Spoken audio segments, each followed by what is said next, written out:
میں پولیٹیکلی ڈس انٹرسٹڈ نظر آئے اس پورے کرائسس میں کہ جی مسلم ثناء اللہ زہری بچیں یا نہ بچیں، مسلم لیگ نون کا vote of no confidence carry ہو یا نہیں ہو کیری.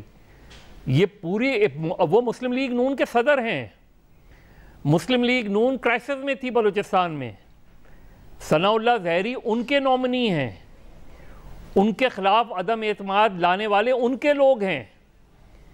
وہاں نواز شریف صاحب کسی سٹیج پہ فرض کریں اگر اس کے پیچھے کوئی اور ہاتھ بھی ہے جو ہماری پاکستان کی سیاست اگر میں جعفر صاحب کو پٹ کر دوں. جعفر صاحب، جس طرح آپ نے سنا میاں نواز شریف صاحب کا اس معاملے کو نہ ترجیح دینے کا، اور جو رانا کہہ رہا ہوں جو ثناء اللہ زہری صاحب کی ابھی کارکردگی رہی ہے، اگر اس کو آپ سامنے رکھیں اور سیاسی ہلچل کو اگر ایک طرف ہم پارک کر دیں، تو کیا یہ پھر بھی کہا جا سکتا ہے کہ نو کانفیڈنس موشن پھر بھی درست ہے اور پھر بھی جسٹیفائیڈ ہے اگر آپ صرف اور صرف وزیر اعلیٰ کی پرفارمنس دیکھیں اور سابق وزیر اعظم کی ترجیح دیکھیں؟ جہاں تک سابق وزیر اعظم کی ترجیح کی بات ہے تو بالکل ہی is in touch from the day one. تو سر وہ جو انہوں نے بیان کی بات کی تھی، سٹیٹمنٹس کی، دیکھیں جب آپ اپنے گھر کی باتیں ہوتی ہیں، جو پارٹی کے اندر کی پولیٹکس ہے، اس کے اوپر اگر آپ ہر بات پہ بیان دینا شروع کر دیں، احسن اقبال صاحب، خواجہ سعد رفیق صاحب، حاصل بخش پزنجو صاحب، جنرل قادر صاحب، محمود خان اچکزئی، خرم دستگیر صاحب، and finally the prime minister of Pakistan went to Balochistan, اور انہوں نے ان سب سے بات کرنے کی، ملنے کی، اکٹھا کرنے کی ساری کوششیں کی، لیکن دے ور ناٹ ریڈی. اور جہاں تک یہ ہے کہ میاں نواز شریف صاحب کو کوئی انٹرسٹ نہیں، میاں نواز شریف صاحب کو کیوں انٹرسٹ نہیں؟ میاں نواز شریف صاحب تو گوادر سے لے کے چترال تک سارے ان منصوبوں کو، ان چیزوں کو، اور سیاسی استحکام ملک کا سب سے بڑی ترجیح ہے ان کی. جب ہم بات کرتے ہیں ثناء اللہ زہری صاحب کی، تو یہ شاید معاملہ جو ہے وہ میاں نواز شریف صاحب سے تعلق نہیں رکھتا، وہ مرکزی قیادت سے ہی ناراض ہے نا. جی کون؟ جو یہ تمام اراکین. نہیں قطعاً نہیں، مرکزی قیادت سے کب ناراض ہے؟ نہیں ناراض ہے، نہیں بالکل بھی نہیں. نہیں، جو ایشوز انہوں نے اٹھائے ہیں وہ لوکل ہیں، اور یہ ایشوز آج نہیں، یہ ایشوز 2.5 سال پہلے بھی تھے. لیکن زہری صاحب اس قیادت کے نومنی ہے نا. جہاں پر آپ کی کولیشن گورنمنٹ ہوگی، جہاں آپ نے دوسروں کو ساتھ لے کے چلنا ہے، بہت سارے کمپرومائزز ہوں گے، اور کہیں ایسا نہیں پورے اقوام عالم میں کہ کسی ایک شخص کی ساری خواہشات پوری ہوتی ہوں، اس کو سارے منصب اور عہدے ملتے ہوں، سارے اختیارات اس کے اسی طرح جاتے ہوں. یہ ایک ٹیم ورک ہے، ایک کام کوئی کرتا ہے دوسرا کوئی کرتا ہے. یہ سارے صاحبان وزیر رہے، با اختیار رہے، اپنے ڈیولپمنٹ کے فنڈز، اپنے کام، اپنے تمام چیزیں، پاور شیئرنگ فل اپنے محکمے میں با اختیار تھے. ایسا نہیں کہیں سرفراز بھگٹی صاحب کے جی مجھے وزیر اعلیٰ نے کام نہیں کرنے دیا، کہیں جان جمالی صاحب کے جی مجھے کام. لیکن جعفر صاحب کولیشن سیاست کس حد تک JUIF کے ساتھ جو اتنی بڑی آپ کی اتحاد ہے، نہیں وہ تو وہاں بلوچستان میں اپوزیشن میں بیٹھے. میں وہی کہہ رہا ہوں نا سر، مرکز میں اب آپ نے فاڈر ریفارمز پہ بھی ان کی بات سنی، ادھر صوبے میں اب ایک وزیر اعلیٰ صاحب کو بھی گوا دیا، JUIF سامنے کھڑی ہوئی ہے. تو کیا کبھی بات یہ نہیں ہونی چاہیے کہ PMLN کا اپنا نظریہ کیا ہے؟ ہمارا نظریہ بالکل مستحکم پاکستان ہے. ہم نے ان سب کو ساتھ لے کے چلنا چاہا. آج کی سیاست میں JUIF کو اگر یہ وارہ نہیں، انہوں نے اگلے الیکشن کے لیے اپنے آپ کو پریپیئر وہ کر رہے ہیں، وہ نہیں اس کا ساتھ دیں گے، وہ اس نو کانفیڈنس موشن کو نہیں انہوں نے ساتھ ہو کے اور ڈینائی کرنا تھا. صاف کہا انہوں نے، اور وہ ان لوگوں کے ساتھ شاید کیونکہ آئندہ الیکشن انہیں آمنے سامنے لڑنا ہے، وہ اگر حکومت بنانے کے لیے بھی کوئی فارمولہ ایسا بنا تو شاید اس طرح سے کمفرٹیبل نہ ان کے ساتھ بیٹھے. یہ وہاں کی سیاست کی بات ہے. جہاں تک وہ ساتھی جو ہمارے ساتھ تھے، وہ اس 2.5 سالہ اقتدار میں 2 سال اور 15 دن انہوں نے وہ ساری چیزیں، اپنے اختیارات، اپنی وزارتیں، اپنے دفاتر، کہیں کوئی شکایت نظر نہیں آئی. سر اگر ہم یہ توقعات رکھ بھی لیں JUIF سے بھی، پاکستان مسلم لیگ کاف سے بھی، پختونخوا ملی عوامی پارٹی سے بھی، جو پاکستان مسلم لیگ نون کے ودین جو ان کے اپنے اراکین ہیں سر، جب وہ نو کانفیڈنس موشن میں شامل ہو جاتے ہیں تو پھر کیا جو معاملہ ہے وہ تو ہوئے نا، وہ ہوئے شامل. ہمیں اس میں بات ہی وہاں سے شروع ہوئی، مسلم لیگ نون کے اراکین ہی آگے بڑھے، انہوں نے ہی یہ کیا. بات یہی ہو رہی ہے نا. آئندہ جو سیٹ اپ بنے گا اس کو پھر بات کو سامنے رکھ کے کہ کون سا کینڈیڈیٹ سامنے آتا ہے اور کس طرح کی وہاں پہ آپ کی الائنمنٹ بنتی ہے. اچھا مظہر صاحب، ٹو پلے ڈیولز ایڈوکیٹ سر، جو ورسٹ کیس سینیریو سمجھا جا رہا ہے کہ جی، اور یہ میں ذرا جواب آپ سے وقفے کے بعد سننا چاہوں گا کہ صورتحال اب شاید اس نیچ تک پہنچ جائے کہ باقی اسمبلیوں کو بھی ڈیزالو کرنا پڑے اور آپ کا جو تمام جمہوری نظام ہے اس کو بھی شاید کمزور کر دیا جائے؟ اس سے آپ کا جواب لیں گے سر وقفے کے بعد. اسٹے ود اس.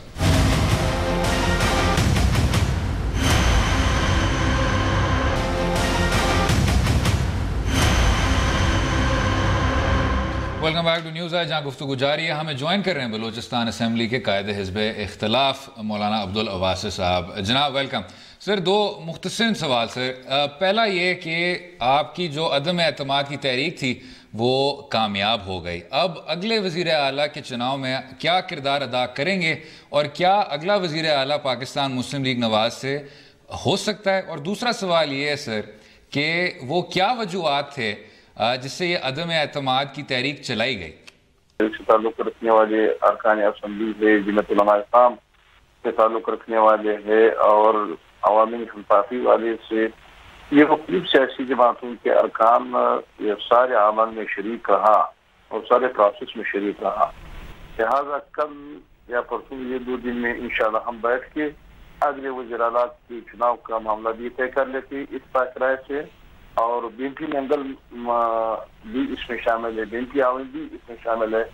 تو ان تمام جماعتوں کے مشاورت سے ہم آئندہ وزیر اعلیٰ کو نامزد کر لیتے ہیں اور آئندہ سٹپ کا ہم مشاورت سے طے کر لیتے اور کوشش کرتے ہیں کہ ایک اچھا حکمرانی اور ایک اچھا حکومت بلوچستان کے عوام کو دے دے. اگرچہ وقت کم ہے، 5-6 مہینے اسمبلی کی باقی ہے، اپنی مدت باقی ہے، لیکن پھر بھی اس حکومت سے کئی گنا بہتر ہوں گے، لیکن اللہ کرے کہ اچھا بہتر حکومت آ جائے. تو عبدالواسی صاحب یہ جو ایک تعصب ہے کہ یہ شاید کسی اور کی زبان بولی جا رہی ہے کہ ڈی سٹیبلائزیشن ہو رہی ہے، کہ اس کے پیچھے اور طرح کے مقاصد ہیں اور ثناء اللہ زہری صاحب کی کارکردگی ان مقاصد میں سے نہیں ہے، کیا یہ سچ ہے؟ میرا خیال یہ جو کہتے ہیں کہ مقاصد ہے، اگر کوئی جمہوریت پہ شک کرتے کہ اگر کل ہمیں کوئی کہا جائے کہ 2018 کے الیکشن میں حصہ نہ لیا جائے کیونکہ اس الیکشن کے مقاصد کو اور ہے، پھر ہم اس جمہوری پروسیس کو چھوڑ دیتے، پھر اس جمہوری طریقے کو ہم چھوڑ دیتے ہیں. میرا خیال یہ الزامات یا یہ افواہیں، یہ مفروضوں پہ اگر ہم جاتے ہیں تو پھر ہم سر سے سیاست کر نہیں سکتے، ہم جمہوریت کو چلا نہیں سکتے. تو عبدالواسی صاحب اسی سیاسی صورتحال کو سامنے رکھتے ہوئے، کیونکہ اب تمام جو اسمبلی ہے لگتا ہے اس میں ہی شامل ہو چکی ہے ان سیاسی سرگرمیوں میں، تو جو ابھی آج اتنا افسوسناک واقعہ دیکھنے کو ملا، کیا اتنی کمزور سیکیورٹی صورتحال سے کوئی بھی اسمبلی مزید مضبوط ہو پائی ہے؟ وہ اس کو ترجیح نہیں دینا چاہیے جو سچویشن ہے سر؟ میرا خیال اس سے پہلے کون سا امن قائم ہوا ہے، اس سے پہلے کون سا ہمارے اوپر جلد کی کیفیت تھے، تو نہ امن تھے، نہ سکون تھے، نہ ڈیولپمنٹ تھے، نہ عوام کو پینے کے پانی مل رہے تھے. گوادر کی حالت آپ دیکھا جائے کہ ایک بین الاقوامی شہر بننے والے ہیں، ایک بین الاقوامی پورٹ وہاں بننے والے ہیں، لیکن میں سمجھتا ہوں کہ اگر پاکستان میں صرف ایک جو کہ بہت بڑا منصوبہ ہے کہ پورے دنیا کی نظری اس پہ ہے، وہ بھی گوادر ہی کی وجہ سے ممکن ہو سکا. لیکن گوادر کے لوگ پانی کی ایک بوند کے لیے ترس رہے ہیں اور وہ وہاں پانی بلوں کے حساب سے خرید رہے ہیں، لیکن اس حکومت نااہل حکومت کی وجہ سے وہاں لوگوں کو پانی نہیں دے سکتے، لیکن اربوں روپے سالانہ لفٹ ہوتے جا رہا. اگر سارے 4 سالوں کا جائزہ لیا جائے تو 200-250 ارب روپے ہمارے لفظ ہو چکے ہیں. تو اس حکومت کے بارے میں اور یہ اس طرح حکومت اگر ہو تو پھر کیا کریں گے؟ اس کے سوا ہمارے لیے آپ نے پچھلے 4 سالوں کی کارکردگی کا حوالہ کیا، تو کیا کوئی چانس ہے کہ اگلے آپ کے وزیر اعلیٰ صاحب پاکستان مسلم لیگ نواز سے ہی منتخب ہو سکتے ہیں؟ اس کے کیا امکانات ہیں؟